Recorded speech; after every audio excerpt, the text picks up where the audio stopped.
Hey there, budgeteers. Are you ready to unlock the power of each payday and take control of your finances like a boss?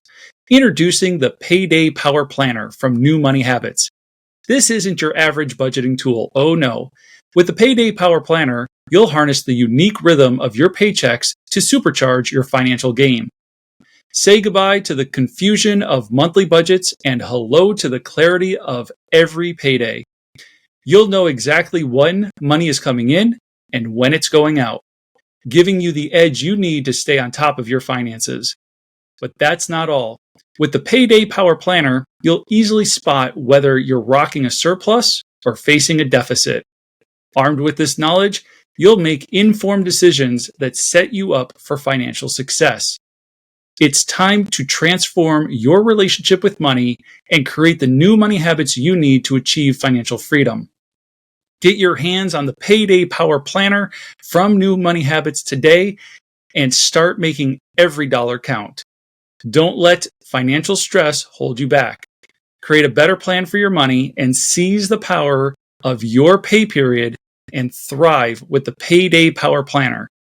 Visit newmoneyhabits.com now to grab your free copy and unleash your financial potential. On this episode of the New Money Habits podcast, we're going to discuss a few 401k investment basics, reveal the 3 things you need to know to select 401k investments, and list the do's and don'ts of retirement investing. What's up, budgeteers, and welcome to the New Money Habits podcast. I'm your host and one of the co-founders of New Money Habits, Coach Nino Villa. And today on the New Money Habits podcast, we're going to answer some key and fundamental questions about 401ks, discuss the 3 things you should know about every mutual fund or EFT you invest in, and talk about the top do's and don'ts of retirement investing. If you have any questions, be sure to hit us up on social at New Money Habits and follow us on Spotify, Apple Podcasts, or wherever you like to listen to podcasts. If you want to help out the show, consider leaving a 5-star rating and review. We cannot thank you enough for leaving those 5-star ratings and reviews. They truly help us to spread this message of hope to people looking for a better plan for their money. Now let's get into today's episode. Recently, a number of clients have come to me asking about their 401ks. And there's usually 2 questions that they really want answered when we start talking about their 401k. The first is, how much should they be contributing to their 401k? And the second question is, what should they be investing in? And so as I've taken a closer look at my clients' 401ks with them, I thought I would do a podcast episode on the very questions that they have been asking. The question about how much is really going to depend on my client's situation. And so the easy answer is we want to get to a point where we are investing up to 15% of your gross income into your 401k. But there are a couple of different variables as to how do we know when 15 is the right number, when it's not going to be detrimental to other financial goals that my client has. And so we have to look at the entire landscape of their financial situation. And so it starts with the income that's coming home now and the expenses that you currently have. Are you running a surplus? And if there's a significant surplus, that means there's an opportunity to contribute more to a 401k. It also depends on whether or not my client is already investing in, say, a Roth IRA. And so between the Roth IRA and contributions to the 401k, are we getting close to 15% of the income being invested in retirement savings? And so the easy answer is up to 15%, but I'll give you a couple of client stories. Currently, I just actually sat down with a 38-year-old female a week or so ago. And when we were looking at her 401k contributions, currently she is contributing 3% and her employer is contributing 4%. So she's got a total of 7% going into her 401k.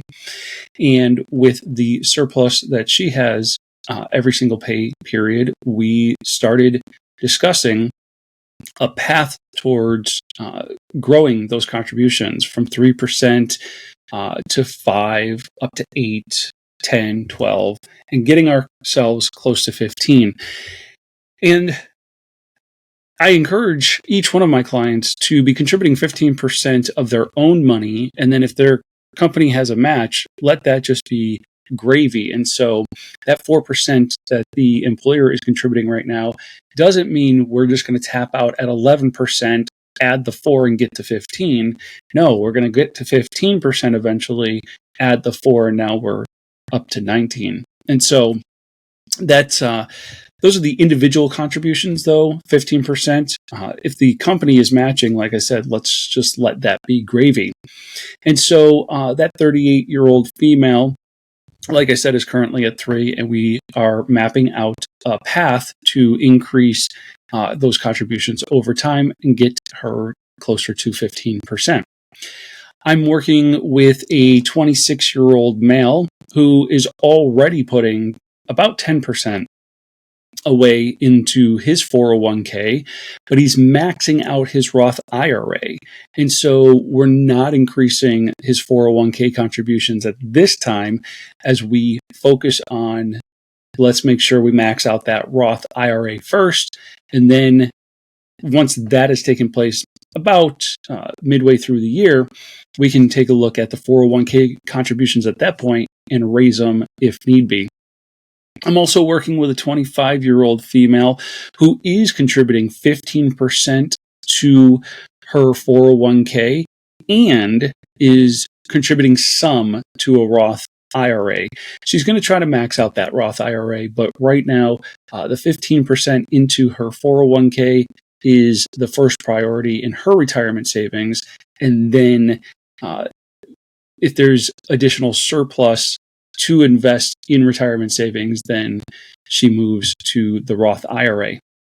And then I'm working with a 60-year-old couple that I couldn't tell you what percentage they are contributing to their 401k at this point. But I know that their 401ks are in very healthy positions and that they are using surplus right now to buy and invest in other income producing assets. And so I just circle back to the easy answer to how much should you be contributing to your 401k is up to 15%. But as those 4 different scenarios just kind of illustrated, it's really going to depend on the client as to how much they're contributing right now, what is the path forward to get contributions up, or contributing to something else like real estate and investment properties that produce another stream of income. So that second question that is really common right now is, okay, I'm making contributions to my 401k, but what should I be invested in? And so I like to start all of my clients off in the same type of mix. Now, remember, I am not a financial advisor. I'm a financial coach. So the type of recommendations I make are more like directional, like you may want to consider these things, not specific funds per se. Types of funds, yes, but not specific funds. And consult your 401k specialist and when you're taking a closer look.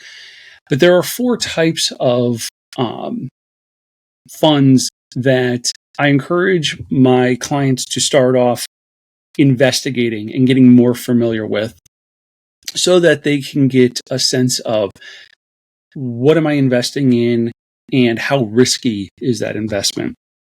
So the first type of fund that I have my clients look at is a large cap fund. And if you're not really familiar with the investment lingo, a large cap fund just means large capitalization.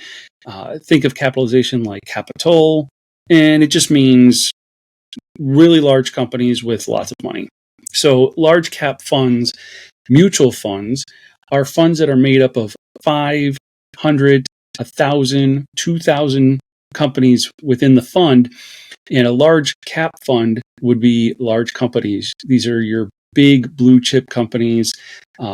your big tech companies like Amazon and Apple and Microsoft, your big automobile companies like Ford and Daimler Chrysler.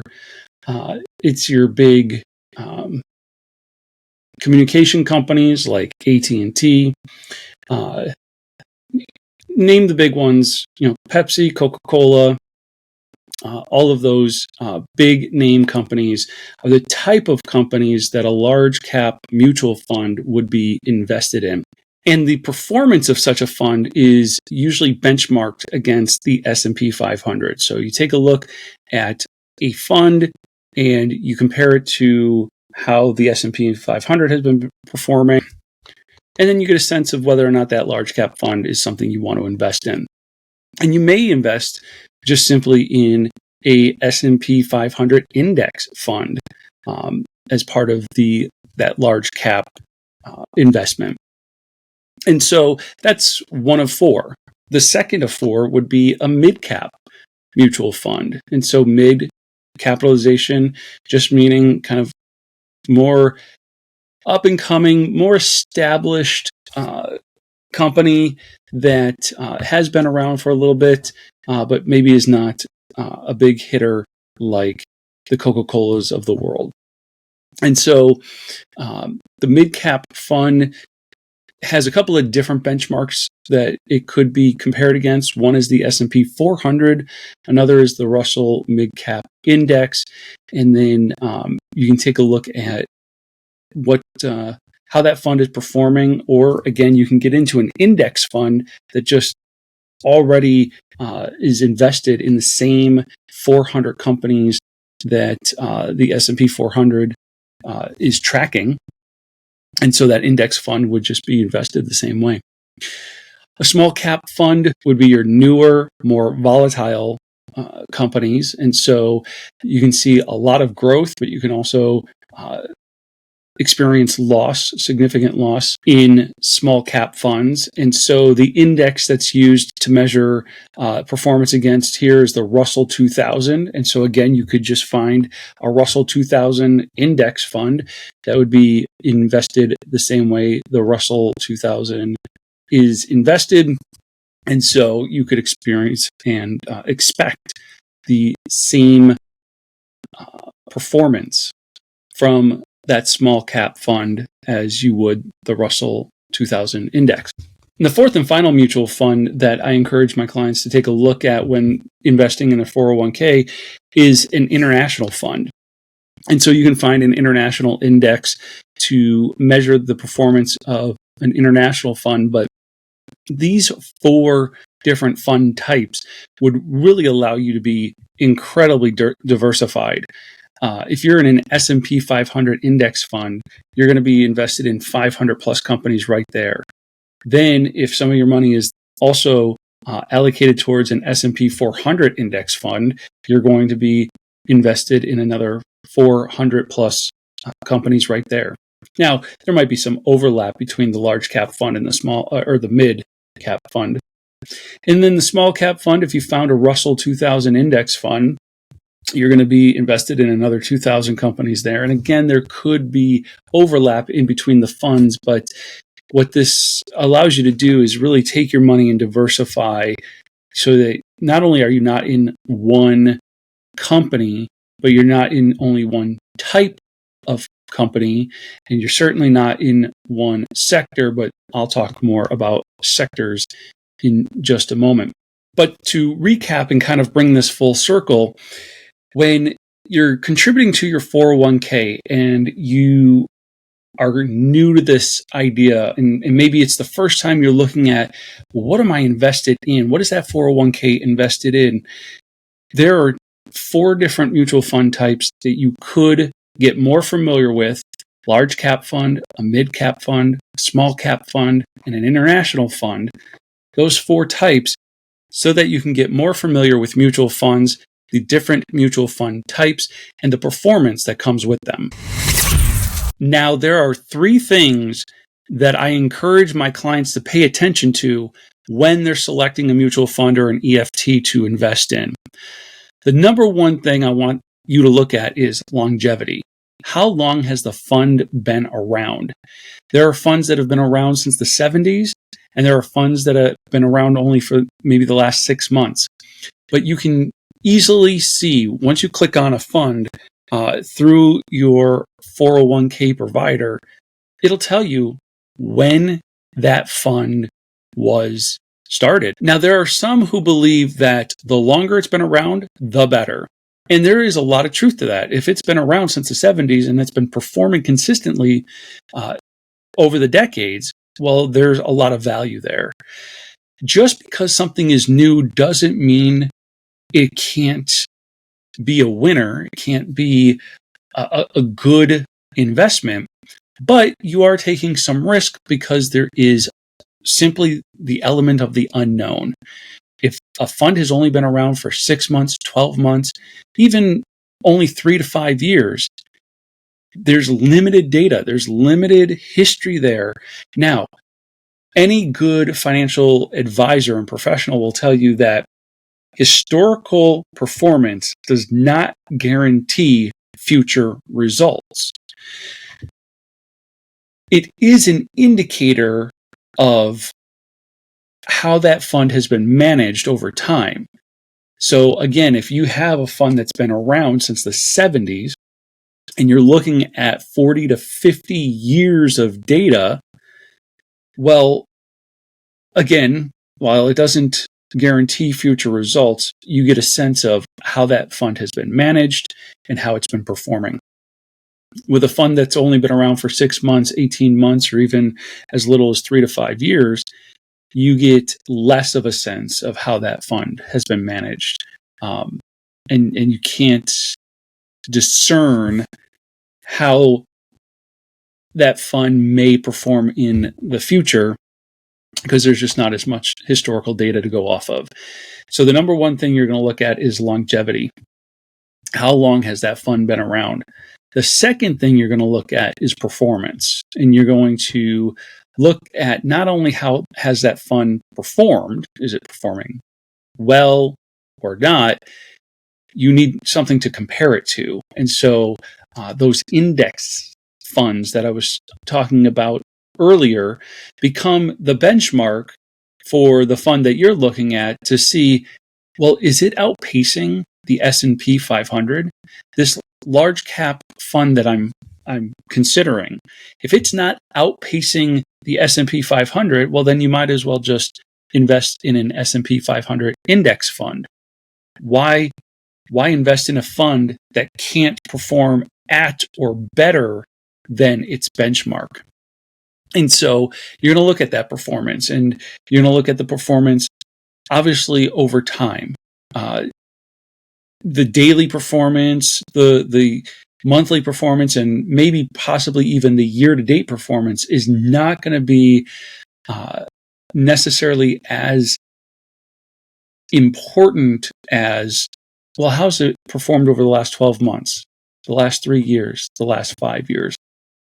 And you can track back all the way to a fund's inception. So if that fund's been around for decades, you get to see decades worth of performance and get to track it against the benchmark and look at how has it performed against the S&P 500? How has it performed against the Russell 2000? And so that's the second thing you're going to look at is performance. And again, I want to just encourage you to compare it, because let's say you're looking at a large cap fund that has performed year to date 9%. You might be like, wow, that's incredible. Okay, but how has the S&P 500 performed year to date? Because if it's significantly different, then you're going to want to proceed with caution. For instance, the S&P 500 has done 10.56% year to date. So if you were looking at a fund that has only done 9%, while that is not far off the benchmark, it is behind the benchmark. And so now I would start to look at the last 12 months, the last 3 years, the last 5 years. How has it performed against the benchmark? And if it is consistently under, then I'm not going to be very interested in that fund at all, and I'm going to move on. The third thing I want you guys to look at when you start investing your money in your 401k and you're really paying attention to what types of funds you're picking is, once you've looked at longevity and performance, look at the fund construction. What is this fund invested in? And there's two things or two kind of makeups here. One is the sector or the industries that it's invested in, and then specifically the companies within those sectors and industries.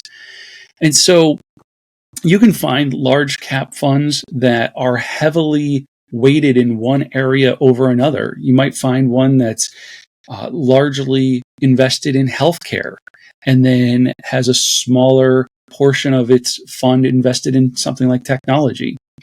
But then you can find funds that are exactly the opposite, where the majority of the fund is invested in technology and a minority of the fund is invested in something like healthcare. But you can look at all different types of sectors, the healthcare sector, technology, energy, real estate, and the list goes on and on. And over time, your interest in the type of sectors you're invested in might change.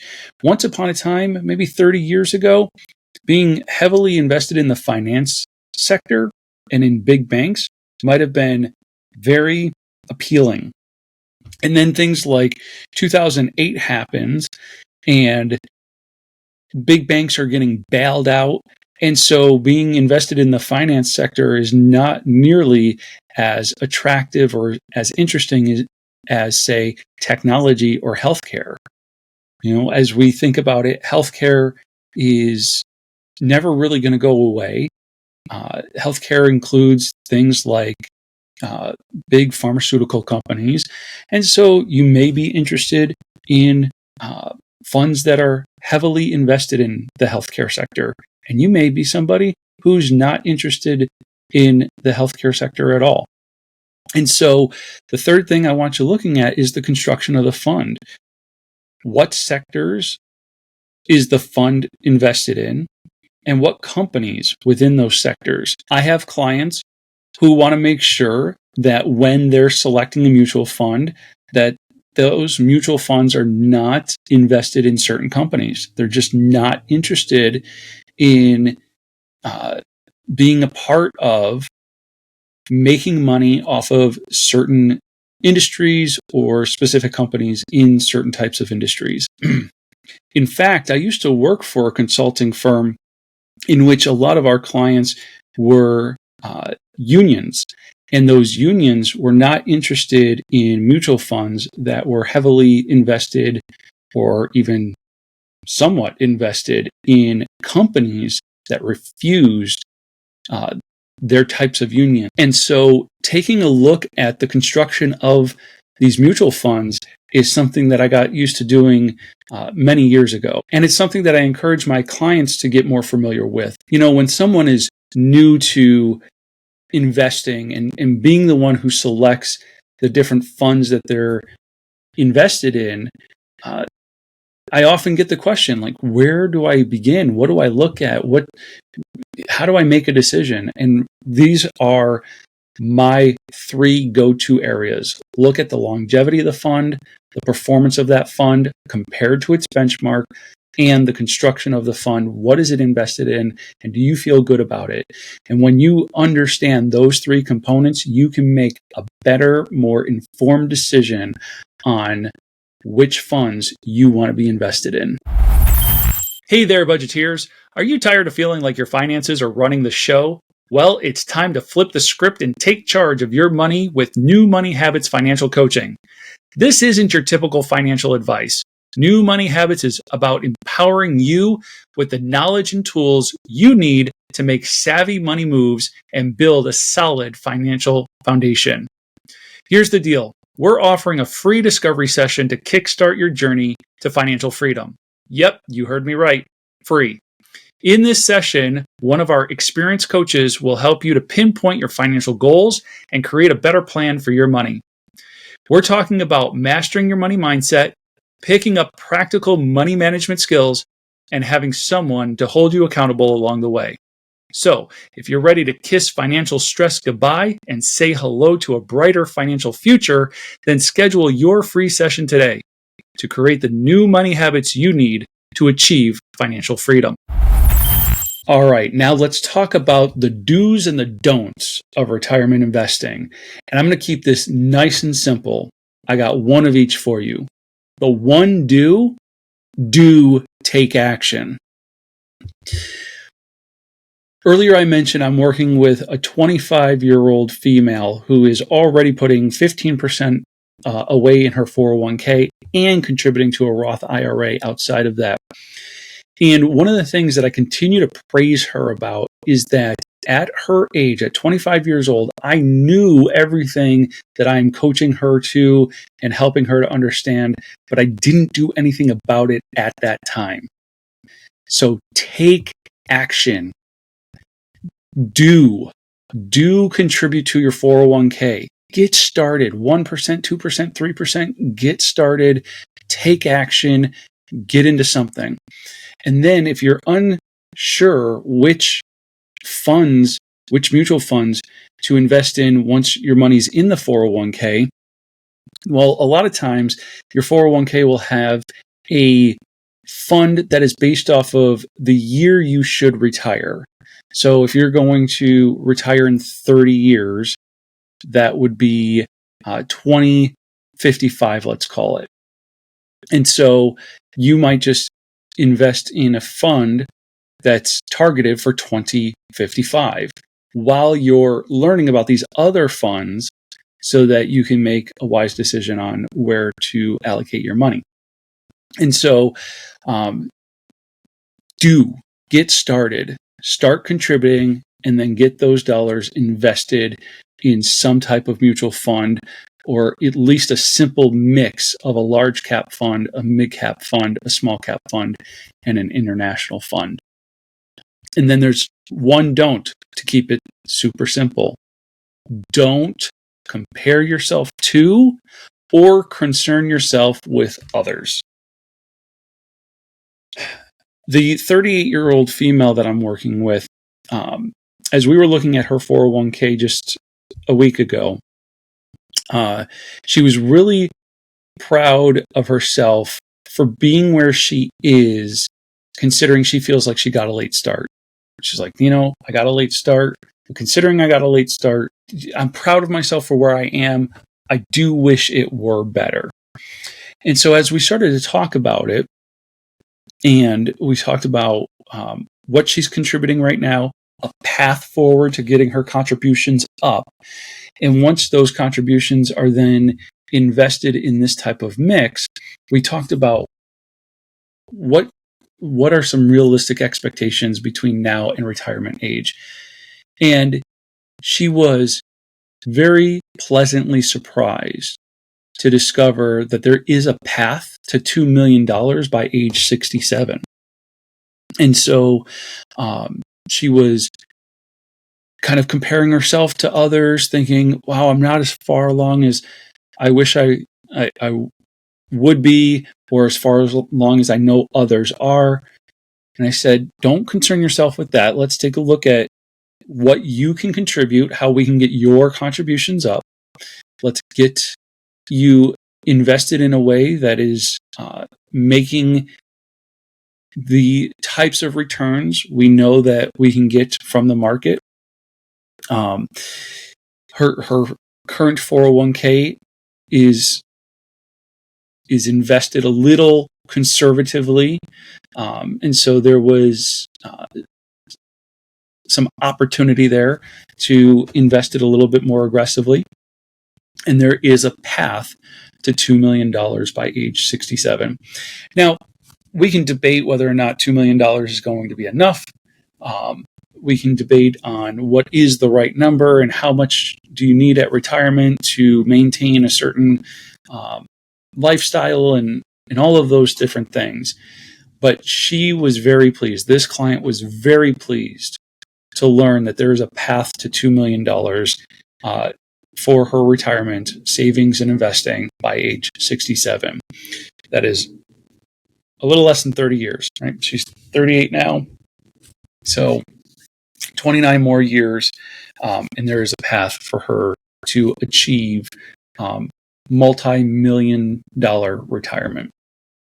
And so that brought her a lot of encouragement and motivation to get those contributions up and to start to understand the different mutual fund types, and so that she can make decisions about how she wants to allocate those dollars. And that conversation with that client became the impetus for doing an episode based on 401ks, getting to a point where you're contributing to your 401k up to 15%, getting those dollars invested in mutual funds, and getting a baseline beginner's education to mutual funds with large cap, mid cap, small cap, and international funds.